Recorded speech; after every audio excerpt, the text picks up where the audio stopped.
1980 की दिहाई में पूरे अमेरिका में इसकी करामात का डंका बजता था। इसका दावा था कि खुदा खुद इससे बात करता है। ये अपने सामने आने वाले मरीजों को उनके नाम, उनके मुकम्मल पते और उनकी बीमारी की तमाम तर तफसीलात बता दिया करता था। John 3784 Archwood Road. God is burning those blood clots out of his veins, out of his arteries. इसका यह भी दावा था कि ये जिन्नात और शयातीन से छुटकारा दिला सकता है। ये अपने सामने आने वाले मरीजों को अपनी दवाएं फेंकने का कहता और वो ऐसा ही करते।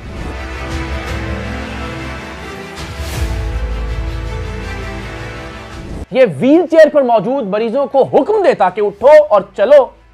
व्हीलचेयर पर मौजूद मरीज उठते और चलने लगते। Stand up, walk on your own.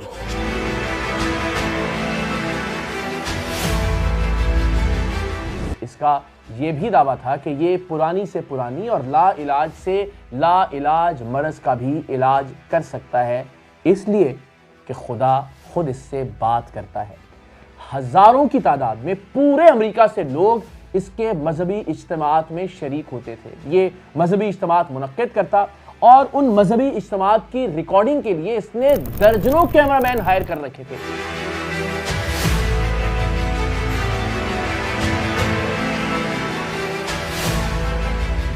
एक पूरी मीडिया टीम थी, एक पूरा प्रोडक्शन हाउस था जो इसके मजहबी इज्तिमात की रिकॉर्डिंग करता और फिर ये अमेरिका के मुख्तलिफ टेलीविजन चैनल्स पर टाइम खरीद कर उन प्रोग्राम्स को नशर करवाता था, अपना नंबर देता जिससे मजीद मरीज इससे राब्ता करते और अगली बार इसके मजहबी इज्तिमात में और ज्यादा लोग शरीक होते।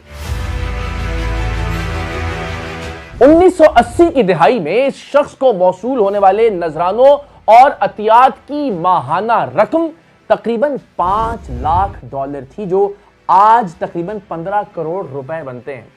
आज के 15 करोड़ रुपए या आज के $5 लाख 1980 की दिहाई में कितनी वैल्यू रखते होंगे, इसका अंदाजा आप लगा सकते हैं। खुदा से बातें करने के दावेदार इस शख्स का नाम था पीटर पॉपॉफ।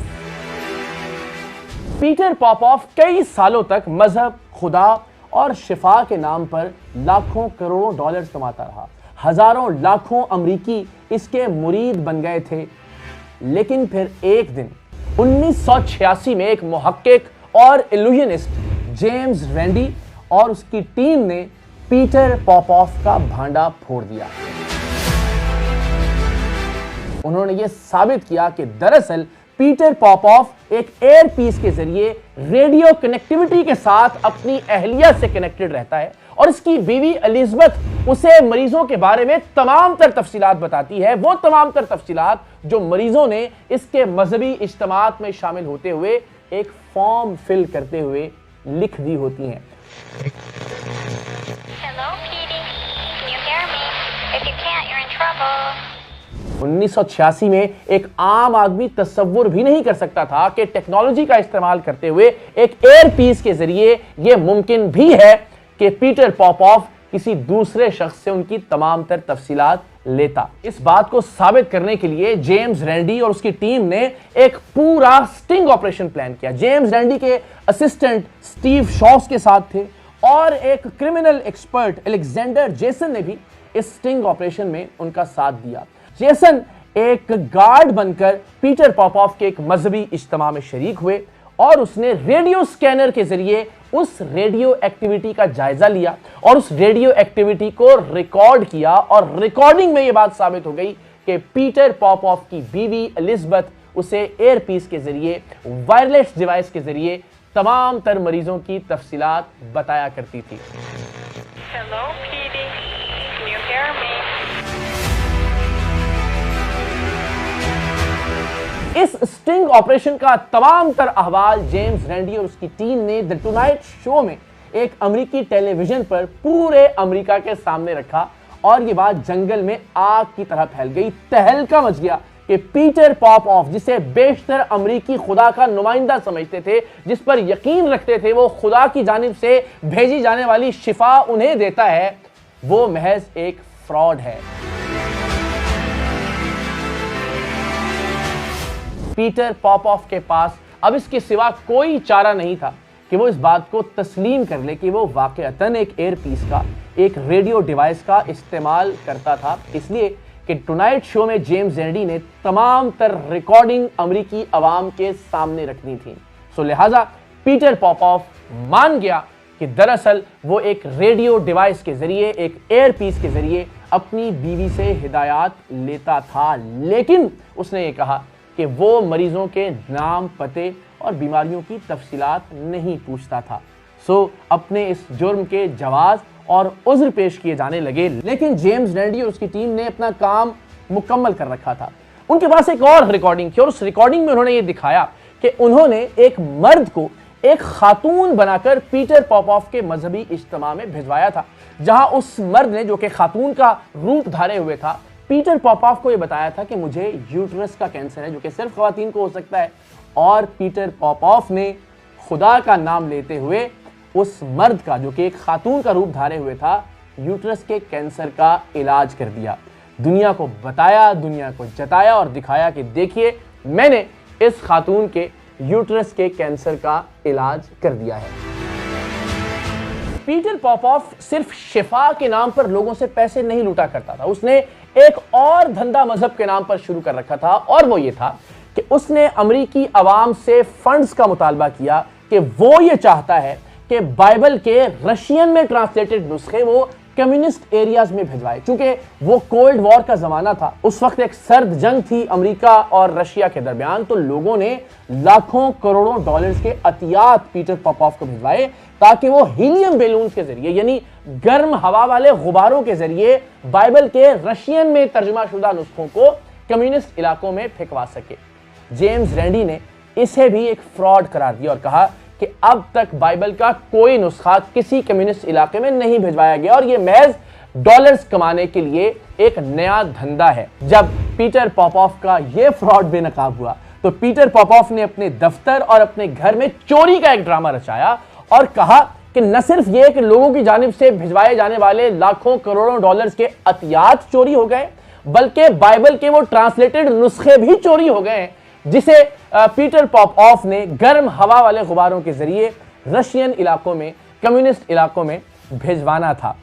इसके बाद इस शख्स ने रो रो कर टेलीविजन पर लोगों से मजीद अतियात का मुतालबा किया और उस वक्त सर्द जंग से मुतासरा अमरीकी अवाम ने बाइबल की कामयाबी के लिए दुआ गो अमरीकी अवाम ने लाखों करोड़ों डॉलर्स मजीद पीटर पॉपऑफ को भिजवाए, लेकिन जेम्स रैंडी अब मुकम्मल तौर पर इसे बेनकाब कर चुका था। सो आहिस्ता आहिस्ता ये शऊर अमरीकी अवाम में फैलने लगा और लाखों और करोड़ों डॉलर की जो आमदन थी वो मुतासिर होने लगी, हत्ता के सितंबर 1987 में पीटर पॉपऑफ दिवालिया हो गया।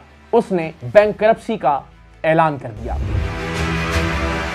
पीटर पॉपऑफ के बैंकरप्सी के ऐलान के बाद, यानी उसके दिवालिया होने के तकरीबन 11 बरस बाद, वॉशिंगटन पोस्ट ने 1998 में एक मरतबा फिर यह खबर दी कि पीटर पॉपऑफ वापस आ रहा है। इस बार इसने नए हथकंडों का इस्तेमाल करना शुरू किया। बिल्कुल उसी तरह से इसने अमेरिकी टेलीविजन चैनल्स पर एयर टाइम खरीदा और दुनिया को यह बताया कि इसके पास एक मोजजाती पानी है जो चेरनोबिल के मकाम पर न्यूक्लियर हादसे के मकाम से हासिल किया गया और उसके नतीजे में न सिर्फ ये कि इंसानों को बल्कि जानवरों को भी शिफा मिलती है, और सिर्फ शिफा नहीं बल्कि उनमें मुआशी तौर पर खुशहाली भी आती है। और इससे इसके नए धंधे का आगाज हुआ। न सिर्फ अमेरिका में बल्कि बरतानिया में, ऑस्ट्रेलिया में, न्यूजीलैंड में इसने अपने उस तिलिस्माती और मोजजाती पानी के एड्स और कमर्शियल चलाना शुरू किए। 2007 में एक अमेरिकी जोड़े ने दावा किया कि शिफा के नाम पर पीटर पॉपऑफ उनसे लाखों डॉलर्स वसूल कर चुका है, जिस पर पीटर पॉपऑफ ने खामोशी इख्तियार की। एबीसी न्यूज ने 2007 में मजीद ऐसे लोगों को ढूंढ निकाला कि जिनसे पीटर पॉपऑफ ने शिफा के नाम पर हजारों लाखों डॉलर्स वसूल किए थे, और इस मामले पर भी पीटर पॉपऑफ की जानिब से खामोशी इख्तियार की गई। लेकिन एक खातून ने जब कानूनी रास्ता अपनाया तो पीटर पॉपऑफ की जानिब से उसे कई हजार डॉलर्स वापस भी किए गए। इसके तिलिस्माती और मोजजाती पानी का नाम था मिरेकल स्प्रिंग वाटर, और इसके साथ ये अपने तई एक पाकीज़ा मट्टी भी लोगों के घरों में भिजवाया करता था। और जो भी फैमिली या खानदान एक बार इससे राब्ता कर लेते, उन्हें बार बार खुतूत भिजवाए जाते, ईमेल्स भिजवाई जाती, उन्हें यहां तक कहा जाता कि अगर आप पीटर पॉपॉफ के मकसद के लिए नजराने और हथियार देंगे तो गैर मरई तौर पर ना देखने वाली कुव्वतें आपके बैंक अकाउंट्स में रकम डाल देंगी। तो लोगों को इस तरह से बेवकूफ बनाकर लाखों करोड़ों डॉलर्स कमाए जाते रहे। बदकिस्मती की बात यह है कि मजहब के नाम पर धंधा करने वाले पीटर पॉपॉफ ने 2006 में एक चर्च रजिस्टर करवा लिया और उस चर्च के रजिस्टर होने के बाद अब पीटर पॉपॉफ की आमदन, वो कितने लोगों को क्या तनख्वाह देता है, वो क्या इखराजात करता है, अब अमरीकी कवानीन के मुताबिक कोई भी इसकी बास पुर्स नहीं कर सकता। लेकिन पीटर पॉपॉफ का लाखों करोड़ों डॉलर्स का धंधा आज के अमेरिका में भी जारी है। और अब आइए पीटर पॉपॉफ हमारे शुफ शुफ वाले बाबा से किस तरह से मुमासलत रखता है। दोनों शिफा के नाम पर लोगों को लूटते रहे, दोनों खुदा के नाम पर लोगों को लूटते रहे, दोनों मजहब के नाम पर लोगों को लूटते रहे, दोनों कैमरों का इस्तेमाल करते रहे। वो 1986 में कैमरों का इस्तेमाल करते हुए टेलीविजन चैनल्स पर एयर टाइम खरीद कर लोगों को बेवकूफ बनाता रहा और शुफ शुफ वाली सरकार यानी हक खतीब सोशल मीडिया के जरिए लोगों को बेवकूफ बनाता रहा।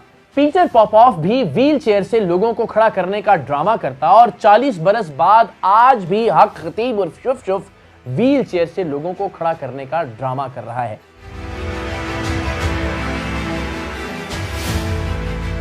पीटर पॉपॉफ भी अपने खिलाफ उठने वाली तमाम तर आवाजों को शैतान का एजेंट करार देता, जबकि हक खतीब और शुफ शुफ अपने खिलाफ उठने वाली आवाजों को खत्मे नबूवत के खिलाफ कुव्वतों का एजेंट करार देता है।